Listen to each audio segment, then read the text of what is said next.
Welcome to this explainer. Today, we're unpacking a concept so incredibly powerful that Albert Einstein supposedly called it the eighth wonder of the world: compound interest. If you've ever wondered how wealth actually accumulates over time, not through magic, but through pure mathematics, you're in exactly the right spot. We're going to break down how your money can potentially grow by looking at some super clear, simple examples. Okay, let's dive into this. I want you to imagine just a single coin. Now imagine that coin expanding into a whole growing tree of coins. It's this absolutely fascinating cycle. You have your money, that money creates growth, and then that growth creates even more growth. It really poses the ultimate question, doesn't it? What actually happens when your money starts earning money, and then those new earnings go to work for you as well? Now, we aren't promising any specific financial result here, but we are definitely going to explore the mathematical curiosity of this cycle. Here is our roadmap for today. We're going to cover what is compound interest, simple versus compound, accelerating your growth, real-world variables, when compounding actually hurts, and finally, the 5 big lessons. Starting off with Section 1, what is compound interest? Let's define the core concept. So let's walk through the mechanical sequence using a completely hypothetical example. Imagine a starting amount of, say, $1,000. That's your initial money. In step 2, that money earns interest. When you add that interest back to your starting amount, you reach step 3, which is a new, slightly larger balance. And honestly, here is where the real magic happens for step 4. Any future interest is now calculated on that newly formed larger balance. You're no longer just earning on your original $1,000, you're actually earning on the interest that the $1,000 already generated. Moving right along to Section 2, simple versus compound. Two very different paths. And this brilliantly illustrates the divide. Simple interest is, well, it's very straightforward. It's calculated only on your original starting amount, what we often call the principal. So the growth just stays linear. But compound interest, that operates entirely differently. It's calculated on the original amount plus the previously accumulated interest. Depending on the specific terms of an account or financial product, the compound path allows the growth to literally stack upon itself, rather than just growing in a flat, predictable, straight line. Time is the ultimate engine of compounding. If you were to track a hypothetical balance from year 1 out to year 5, year 10, and finally all the way to year 20, you'd see a really distinct pattern. In those early years, the growth seems painfully slow. The curve is pretty flat. But if you hold out to year 10 or 20, the math really takes over. That curve begins to steepen exponentially as the interest continues to compound on top of previous interest. It's a true hockey stick effect. Now, it's absolutely crucial to clarify here that your actual results depend heavily on the interest rate, your contributions, fees, taxes, all that stuff. There is zero guarantee that everyone will achieve a particular amount, but the underlying mathematical principle remains super clear. All right, Section 3, accelerating your growth by adding some variables. Let's test our very first major variable, the rate of return.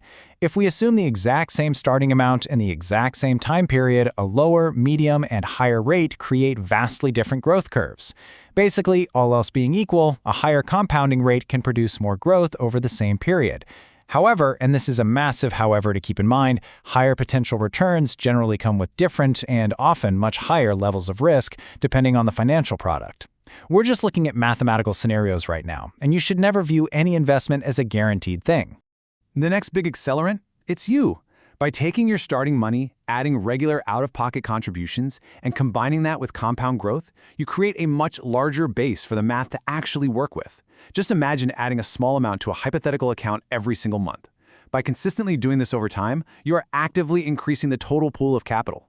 It's really important to clearly distinguish these out-of-pocket contributions from your actual investment returns, for sure, but together, they aggressively feed that compounding cycle. Finally, we have compounding frequency.